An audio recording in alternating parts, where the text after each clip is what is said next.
নমস্কার বন্ধুরা, welcome to ইউনিকন। তো বন্ধুরা, এই ভিডিওতে আমরা কথা বলবো India versus Bangladesh AFC Asian cup qualifiers এর ফুটবল ম্যাচ নিয়ে।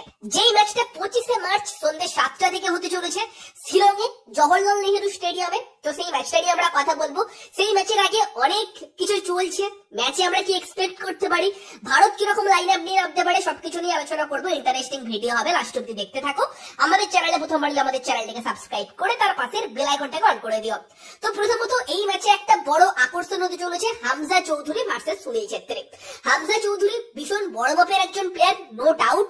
যে লেভেল থেকে সে এসেছে, বাংলাদেশের হয়ে খেলতে এসেছে, ফলে তার দিকে এই ম্যাচে পার্টিকুলারলি নজর থাকবে। উল্টো দিকে সুনীল ছেত্রী আইএসএল এর দারুণ ফর্মে ছিল এবং 40 বছর বয়সে আবার রিটায়ারমেন্ট থেকে কিন্তু ভারতীয় দলে কামব্যাক করেছে।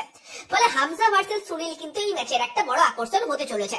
তবে সত্যি বলতে কি, বাংলাদেশ মিডিয়া থেকে বাংলাদেশ ফুটবল দলকে নিয়ে যেরকম হাইপ ক্রিয়েট করা হচ্ছে, বিশেষ করে হামজা আসার পর, আমার তো দেখে শুনে একটু ভয় লাগছে যে ইন্ডিয়া বাংলাদেশের সঙ্গে নয়, হয়তো আর্জেন্টিনা বা ব্রাজিল টাইপের কোনো দলের সঙ্গে খেলতে চলেছে। এতটাই হাইপ ক্রিয়েট করা হচ্ছে। এবার ব্যাপারটা হয়ে গেছে কি, যে আমরাও যে ভীষণ কনফিডেন্ট হতে পারছি সেরকমটা না, কারণ ক্রিকেটে যেরকম ইন্ডিয়া কয়েক গুণ এগিয়ে আছে বাংলাদেশের থেকে, ফুটবল আমরা সেটা বলতে পারি না। ফুটবল আমাদের দল স্ট্রাগল করে, সেটা সত্যি কথা। বাট বাংলাদেশ ক্রিকেট হোক বা ফুটবল, বাংলাদেশের মিডিয়া বিশেষ করে অজুহাত কিন্তু থাকবেই, এবং সেরকম অজুহাত আমরা এই ম্যাচ শুরুর আগেও অনেক দেখতে পাচ্ছি, শেষ 3-4 দিন ধরে দেখতে পাচ্ছি। হয়তো ব্যাপারটা এরকমই যে যেহেতু হামজাকে নিয়ে এতটা হাইপ ক্রিয়েট করে রেখেছে, তার পাশাপাশি অজুহাতও রেডি রাখছে। দেখো, জিতে গেলে ভারতকে হারিয়ে দিয়েছি, লাফালাফি তো হবেই।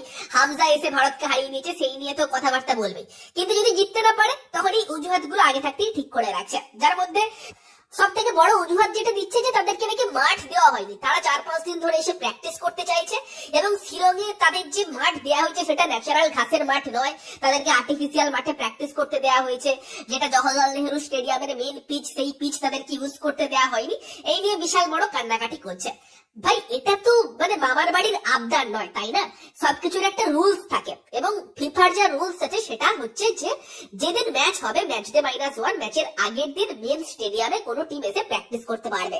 তার আগে সেই টিম প্র্যাকটিস করতে চাইলে হোম টিম করতে দেবে কি দেবে না, সেটা হোম টিমের উপর ডিপেন্ড করে আছে। এবং সেখানে এবার যদি ঠিক আছে, ক্লাইমেটের সঙ্গে তারা মানিয়ে নেবার জন্য 4-5 দিন আগে শিলং চলে এসেছে। শিলংয়ে বেশি মাঠ নেই ওরকম ন্যাচারাল ঘাসে, সেখানে নিয়ম ওটাই, ম্যাচ ডে -1 মেন আর কি গ্রাউন্ডে প্র্যাকটিস করতে পারবে, সেটা বাংলাদেশকে করতে দেওয়া হয়েছে। তার আগে 4-5 দিন আগে এসে ভাবছো যে প্র্যাকটিস করবো মেন গ্রাউন্ডে, মামার বাড়ির আবদার নয় এটা।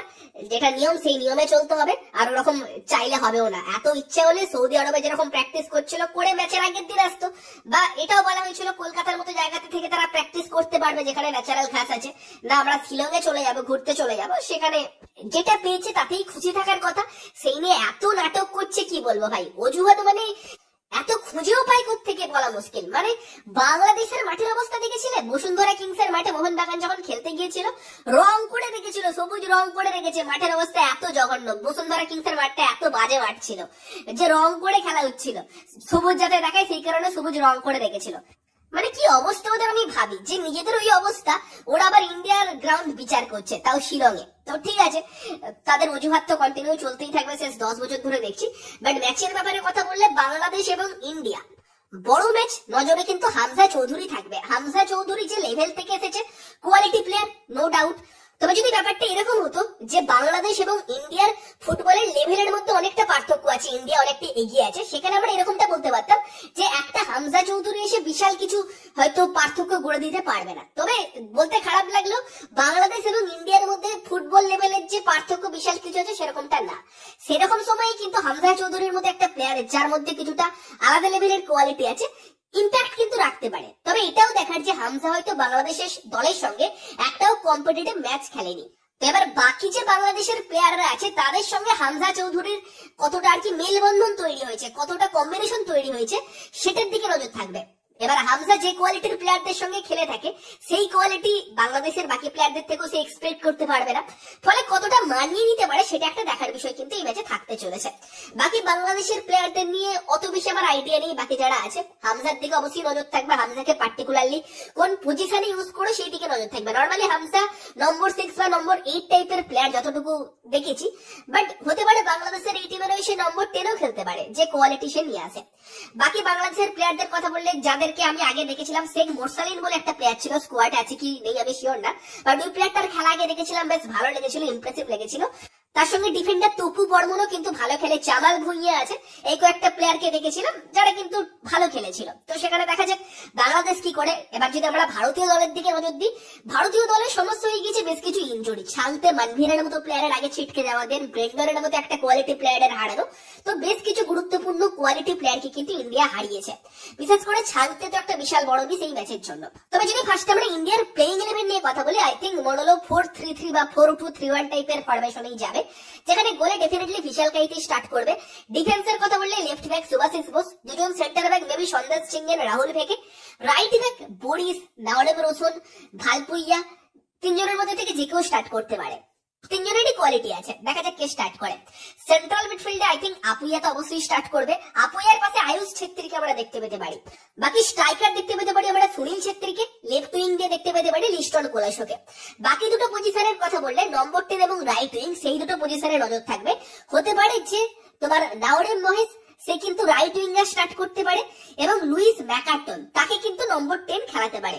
এবার লুইস ম্যাকার্টনও মোটামুটি নম্বর 8 টাইপের একটা প্লেয়ার, যে একটু পেছন থেকে খেলতে বেশি পছন্দ করে, বাট যেহেতু ব্রেন্ডনের মতো প্লেয়ার ছিটকে গেছে আর ইন্ডিয়ান টিমে সেরকম প্রপার নম্বর 10 খেলার মতো প্লেয়ার নেই, হতে পারে লুইস ম্যাকার্টনকে কিন্তু ইউজ করতে পারে।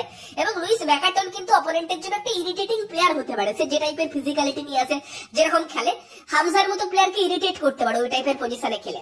প্লাস তোমার উপরের দিকে পজিটিভ পাস বাড়ানোর ক্ষমতা তার মধ্যে আছে, সেখানে হতে পারে যে নম্বর 10 ম্যাকার্টনকে কিন্তু এই ম্যাচে খেলিয়ে দিতে পারে, রাইট উইং এ তোমার নাওরেম মহেশকে খেলিয়ে, অথবা নাওরেম মহেশও কিন্তু প্রপার অ্যাজ এ নম্বর 10 খেলতে পারে। সেক্ষেত্রে হয়তো রাইট উইং এ আমরা উদান্তার মতো প্লেয়ারকেও দেখতে পেতে পারি। ইভেন যদি ইরফান ইয়াদওয়াতকে স্ট্রাইকার খেলিয়ে সুনীল ছেত্রীকে নম্বর 10 খেলায়, সেটাও হতে পারে, বাট সেটার হয়তো চান্স কম। তো দেখা যাক সেখানে যে রাইট উইং এবং নম্বর 10 রোলটা কে খেলে। ইভেন এটাও একটা পসিবিলিটি হতে পারে নম্বর 10 লিস্টনকে খেলিয়ে, রাইট উইং নাওরেম মহেশকে খেলিয়ে, লেফট উইং দিয়ে ব্রাইসনকে খেলানো। তবে আই থিঙ্ক লিস্টন বাদিকে উইং এ স্টার্ট করতে চলেছে, রাইট উইং এ মেবি মহেশ, নম্বর 10 কিন্তু ম্যাকার্টন স্টার্ট করতে পারে। দেখা যাক সেখানে লাইন আপ এরকমই হয় কিনা টিম ইন্ডিয়ার।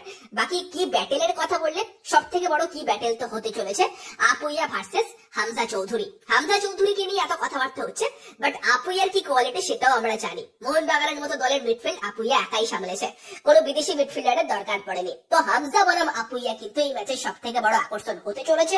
বাকি সুভাশিস বোস, লিস্টন কোলাসো, বাঁ দিকের উইঙ্গে তাদের কম্বিনেশনটার দিকে নজর থাকবে, দুজনই কিন্তু আইএসএল দারুণ ফর্মে আছে।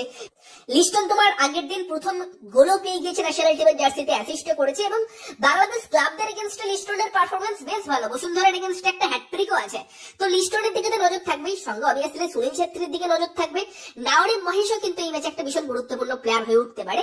বাকি বিশাল কাইত, তার সঙ্গে সন্দেশ সিংহেন, তাদেরও এই ম্যাচে বিশাল গুরুত্বপূর্ণ রোল থাকতে চলেছে। তো ভারতীয় ফুটবল দলের হয়ে কিন্তু এই প্লেয়ার গুলোর দিকে আমাদের এই ম্যাচে নজর থাকবে। বাকি তোমরা এই ম্যাচ থেকে কি এক্সপেক্ট করছো কমেন্টে জানিও। পার্সোনালি আমার মনে হয় হয়তো খুব একটা হাই স্কোরিং ম্যাচ নাও হতে পারে, 1-0, 2-1 বা 1-1 এই টাইপের কোন স্কোর লাইন আমরা দেখতে পেতে পারি। তবে অবভিয়াসলি চাইবো যেন ইন্ডিয়া ম্যাচটা জেতে। তবে সত্যি বলতে কি খুব একটা সহজ কিন্তু ভারতের জন্য এই ম্যাচটা হবে না। তো দেখা যাক মনোলো মার্কুয়েজের ছেলেরা এই ম্যাচে কিরকম পারফরমেন্স করে। বাকি তোমরা এই ম্যাচ থেকে কি এক্সপেক্ট করছো কমেন্টে জানিও। ভিডিওটা ভালো লাগলে ভিডিওটাকে লাইক করে দিও, শেয়ার করে দিও, আমাদের চ্যানেলে প্রথমবার এলে আমাদের চ্যানেলটাকে সাবস্ক্রাইব করে তার পাশের বেল আইকনটাকে অন করে দিও। তো চলো গাইস, এই ভিডিওতে এই পর্যন্তই, বাই বাই।